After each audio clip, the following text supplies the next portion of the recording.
Assalamualaikum warahmatullahi wabarakatuh. Saya Cinta Rahmadani Fitri dengan NIM 2311010008, jurusan Bahasa dan Sastra Arab. Nah, di video kali ini saya akan menjelaskan tentang artikel saya yang berjudul Peradaban Islam pada Masa Daulah Bani Abbasiyah. Baiklah, di sini saya akan menjelaskan tentang latar belakang berdirinya dinasti Abbasiyah kepada teman-teman semua agar dapat memahami konteks sejarah.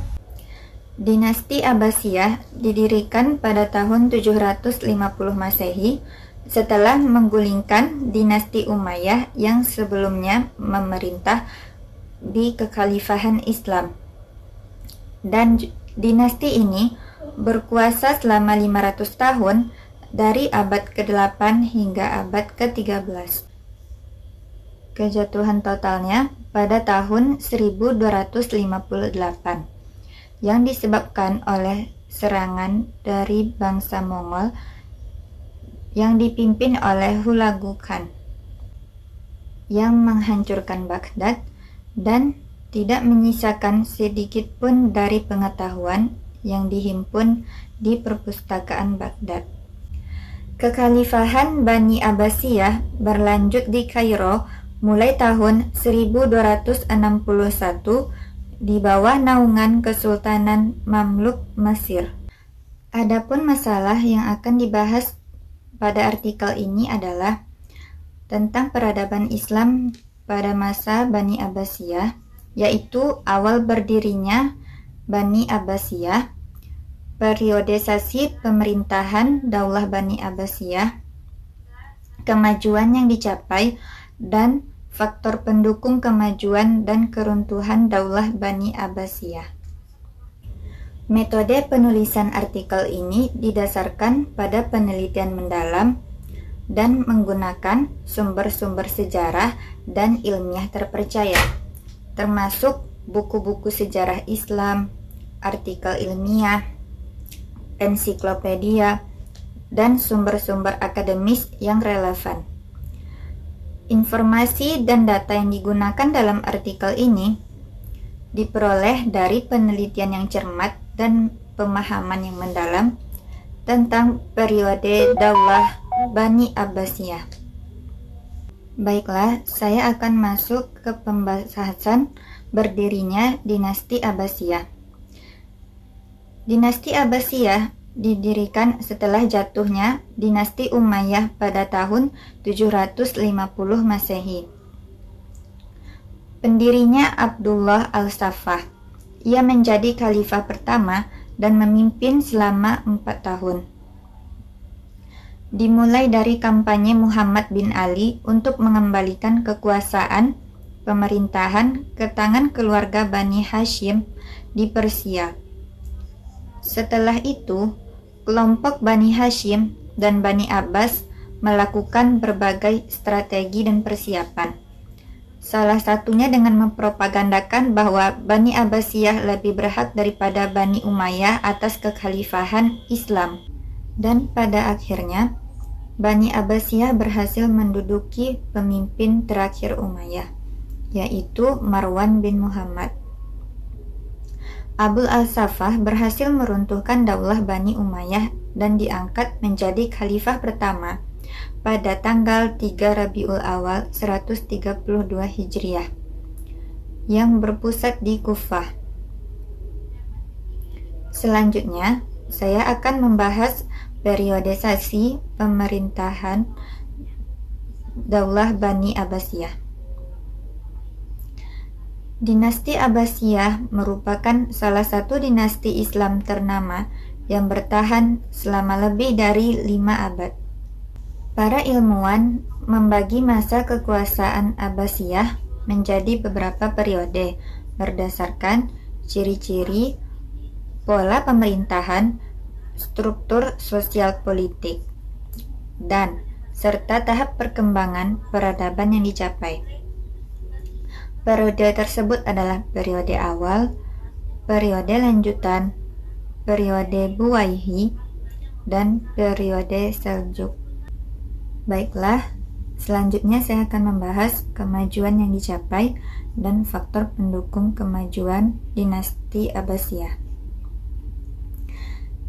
Dinasti Abbasiyah mengalami kejayaan mulai dari berdirinya sampai pada masa pemerintahan Khalifah Al-Watsiq Billah tahun 232 Hijriah atau 879 Masehi.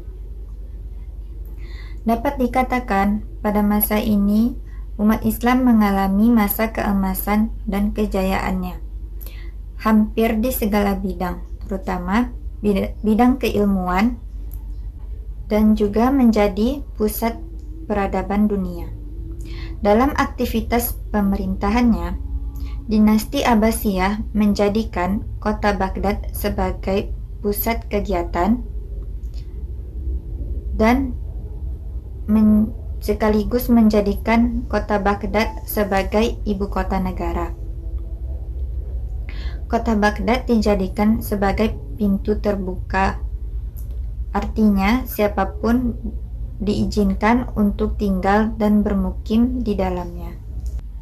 Pada masa ini terjadi banyak kemajuan yang signifikan di berbagai bidang seperti ilmu pengetahuan, pendidikan, politik, dan militer.